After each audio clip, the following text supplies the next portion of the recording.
Imaginez que vous achetez un billet de loterie et que vous le mettez quelque part dans votre chambre, puis vous l'oubliez.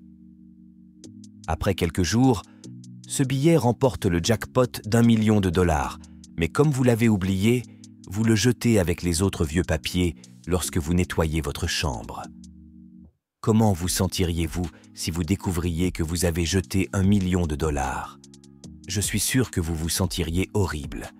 Et si je vous disais que vous êtes probablement en train de jeter plus d'1 million de dollars en faisant certaines erreurs financières? C'est vrai que vous ne le jetez pas d'un coup, mais vous le faites lentement.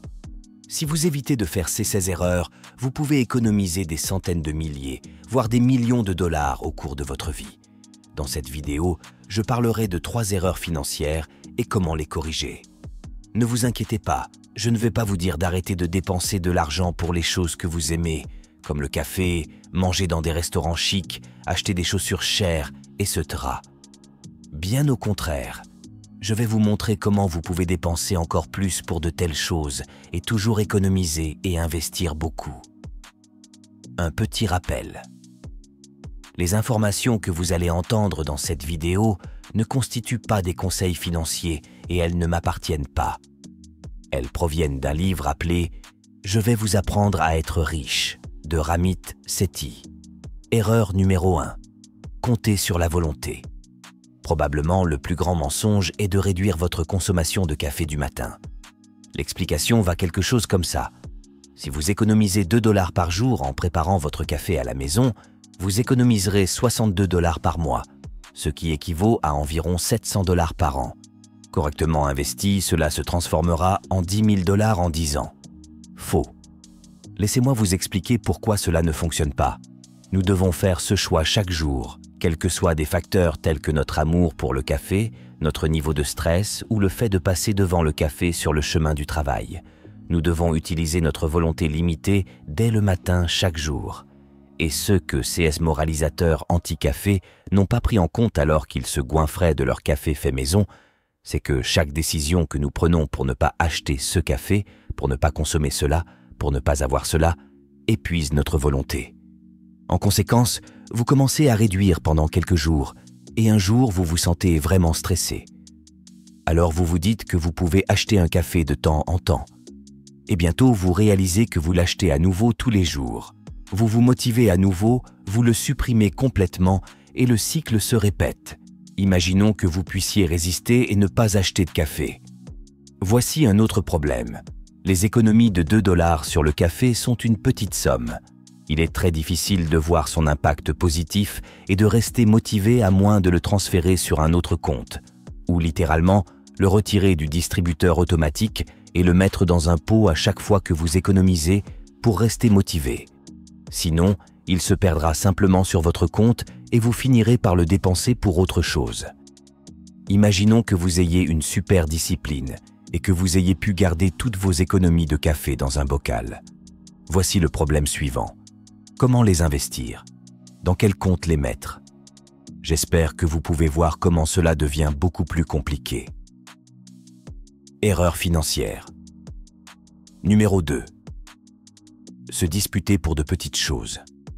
Avez-vous déjà demandé pourquoi tant de gens prennent du poids après avoir terminé le lycée? Après l'obtention du diplôme, vous avez peut-être remarqué que beaucoup de vos amis ont pris du poids. Habituellement, ce sont les amis qui disaient des choses comme « Il n'y a aucune chance que je grossisse ». Pourquoi? Eh bien, la prise de poids ne se produit pas du jour au lendemain. Au lieu de cela, elle s'installe sur nous quelques grammes à la fois. Et avant que nous le sachions, nous pesons 10 kilos de plus. Alors que faisons-nous?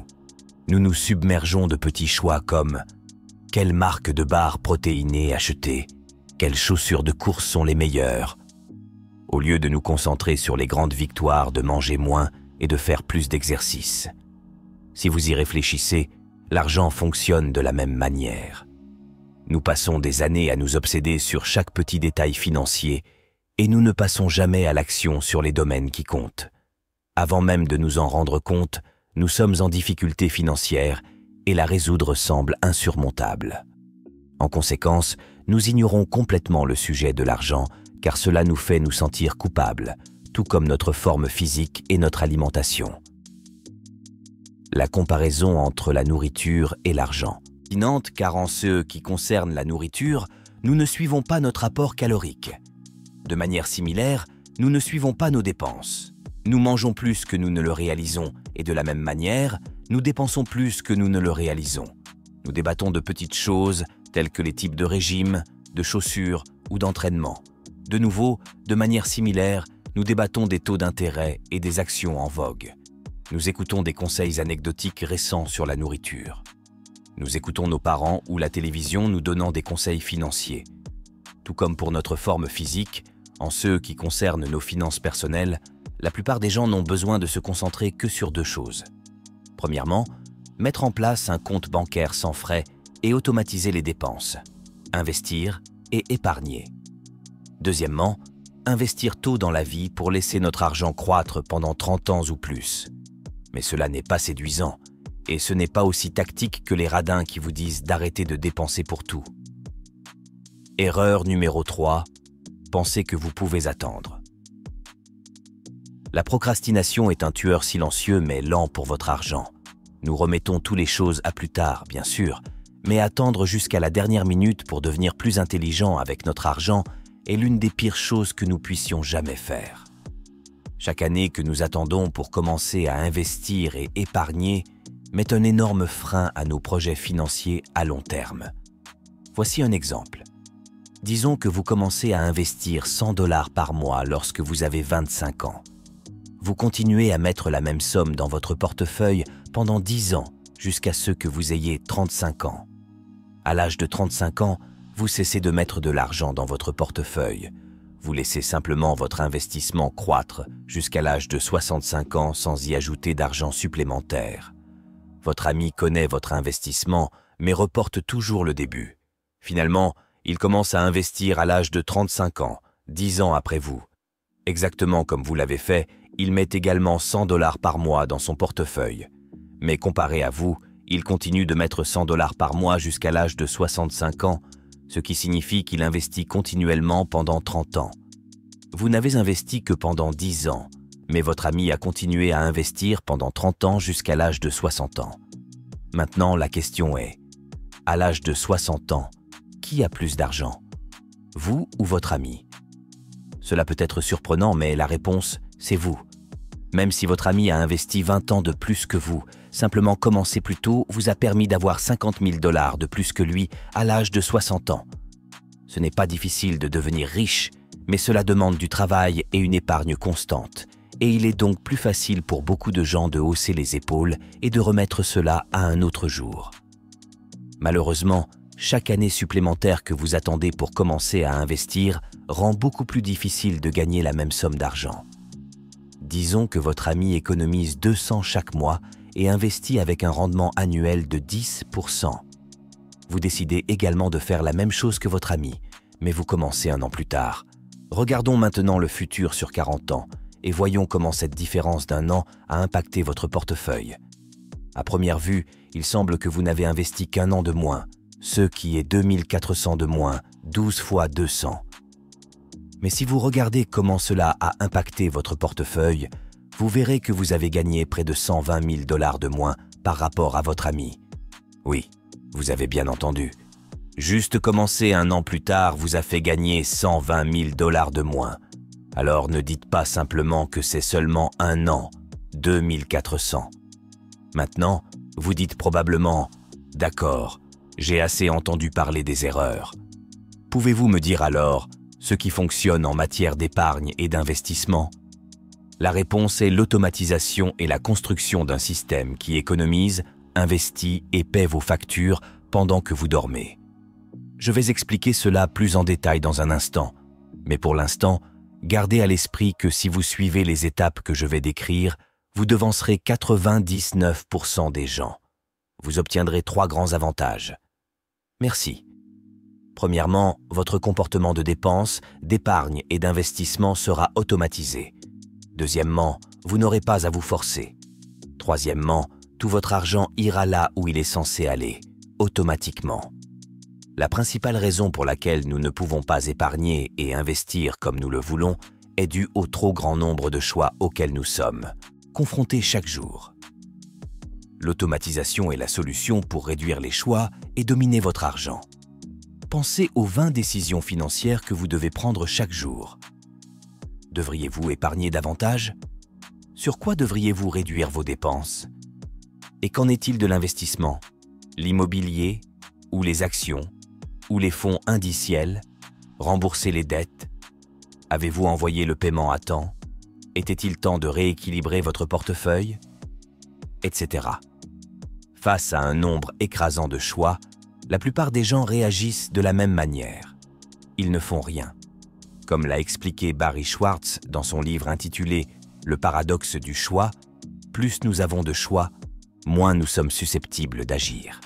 Beaucoup de gens pensent que les finances personnelles ne concernent que la volonté. L'idée est la suivante. Si je fais juste un effort supplémentaire, je vais commencer à épargner davantage, rembourser mes dettes, tenir un budget, cesser de dépenser plus, commencer à investir. Malheureusement, peu importe à quel point votre volonté est forte, vous ne pourrez pas tout faire. Mettre de l'argent sur notre compte d'épargne chaque mois est douloureux. Tout comme réduire les dépenses en café, vous pouvez le faire 1 ou 2 fois, mais si vous devez prendre la décision à chaque paie, vous vous préparez à l'échec. C'est pourquoi l'automatisation est cruciale pour prendre le contrôle de vos finances avec succès. La beauté de l'automatisation est que vous devez prendre une décision une fois, puis la maintenir avec un peu d'effort. Pour illustrer à quoi ressemble l'automatisation, regardons l'exemple d'Alex et de son système. Alex est payé chaque mois le 15. Son employeur déduit automatiquement 5% de son salaire et le place dans son compte de retraite. Les 95% restants du salaire d'Alex vont sur son compte courant. Environ 2 jours plus tard, le 17, son flux d'argent automatique commence à transférer de l'argent depuis son compte courant. Son investissement prélève 5% pour lui-même. Son compte d'épargne en prélève un autre 5%. Maintenant, 85% de l'argent d'Alex reste sur son compte courant. Un jour plus tard, le 18 du mois, son système paye automatiquement ses coûts fixes, comme Netflix, le câble, les prêts, l'assurance, et transfère automatiquement de l'argent pour ses factures de carte de crédit. À ce stade, l'argent qui reste sur son compte est utilisé pour des dépenses sans culpabilité. C'est l'argent amusant. Puisque tout ce qui est important est pris en charge automatiquement, Alex peut l'utiliser pour ce qu'il veut. Alex aime faire la fête et acheter des chaussures, alors il dépense 800 $ par mois juste pour faire la fête et acheter de nouvelles chaussures. Je vous entends juger Alex pour gaspiller de l'argent pour des choses comme faire la fête et acheter des chaussures, mais ce que vous ne savez pas, c'est qu'Alex a un plan de dépenses consciente. Je suis sûr que vous vous demandez ce que c'est. Un plan de dépenses consciente commence par cette mentalité. Dépensez de manière extravagante pour les choses que vous aimez et réduisez impitoyablement les coûts pour les choses que vous n'aimez pas. Laissez-moi répéter cela. Dépensez de manière extravagante pour les choses que vous aimez et réduisez impitoyablement les coûts pour les choses que vous n'aimez pas. Alex vit dans un quartier très bon marché dans un très petit appartement. Pour lui, un appartement n'est pas important car il est célibataire et passe la plupart de son temps au travail. Il ne paie également aucun abonnement à une salle de sport. Il préfère courir dans le parc plutôt que de s'entraîner en salle de sport. Pour simplifier, Alex a identifié ce qui est moins important pour lui et a réduit impitoyablement les coûts à cet égard et a dirigé cet argent vers ce qu'il aime, comme faire la fête.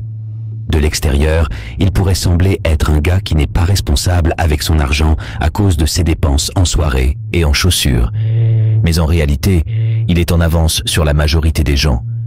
Le plus gros problème est que la plupart des gens ne décident pas de ce qui est important pour eux et de ce qui ne l'est pas. La plupart d'entre nous ne réfléchissent pas consciemment à nos dépenses. Nous ne regardons pas vers l'avenir et ne planifions pas où notre argent devrait aller. En général, nous vivons notre vie en faisant ce que nous voulons, puis nous observons nos habitudes de dépenses à partir des factures que nous recevons à la fin du mois. Ainsi, à la fin du mois, Alex a passé moins de 2 heures à surveiller ses finances, mais il a investi 10%, épargné 5%, payé toutes ses factures à temps, remboursé sa carte de crédit et a dépensé de manière extravagante pour les choses qu'il aime sans se sentir coupable. Si vous êtes intéressé par l'automatisation et la création d'un plan de dépenses consciente, voici une formule en 2 étapes. Tout d'abord, catégorisez vos dépenses. La catégorisation recommandée peut ressembler à ceci. Catégorie 1, coûts fixes. 50 à 60% de votre revenu net devrait généralement être alloué aux coûts fixes. Il s'agit de choses comme votre loyer, votre prêt hypothécaire, les services publics, etc. Catégorie 2, investissement. 10% devrait être alloué aux investissements. Ce sont des investissements à long terme pour la retraite. Catégorie 3, épargne à court terme. C'est là que 5 à 10% de votre argent ira. Il peut s'agir d'économies pour un acompte sur une maison, des cadeaux ou des vacances. Enfin, voici la catégorie la plus excitante. Dépenses sans culpabilité. 20 à 25% devrait être alloué ici. Cet argent sera utilisé pour des choses telles que manger au restaurant, acheter de nouveaux vêtements ou tout ce que vous voulez. Une fois que les catégories sont établies, voici un deuxième exercice pour compléter votre plan de dépenses consciente.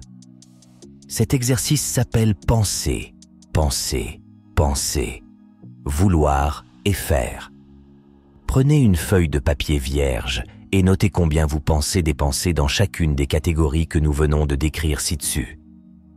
Ensuite, notez combien vous voulez dépenser dans ces catégories. Et enfin, notez combien vous dépensez réellement. Pour simplifier, vous pouvez examiner vos dépenses de 1 à 2 mois.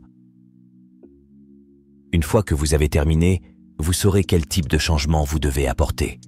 Vous pouvez découvrir que vous dépensez plus que nécessaire dans certaines choses et vous devez ajuster cela. En fonction du plan nouvellement ajusté, vous pouvez commencer à mettre en place des ordres de paiement automatiques sur votre compte afin que votre nouveau plan soit mis en œuvre sans aucune intervention de votre part. Je suis sûr que certaines personnes vont dire que créer un plan ne fonctionnera pas pour elles, car elles ont beaucoup de dépenses imprévues. Vous avez probablement entendu des choses comme « Eh mec, chaque fois que je pense que je m'en sors, ma voiture tombe en panne ou je dois remplacer des appareils. Je ne m'attendais pas à recevoir cette contravention, etc. » Voici le truc. Beaucoup de CE qui semblent imprévisibles est extrêmement prévisible sur le long terme. Ce qui semble être des dépenses surprises n'est en fait pas une surprise si vous analysez vos dépenses de l'année passée, ce que bien sûr personne ne fait. Par exemple, cette réparation de voiture surprise. Cela peut ne pas se produire le même mois, mais chaque année, vous pourriez dépenser en moyenne environ 400 € pour des réparations de voiture. Cela fait 33 € par mois. Une fois que vous le savez, mettez en place un dépôt automatique sur votre compte d'épargne et le tour est joué. Merci beaucoup de votre attention. J'espère que cela vous a été utile.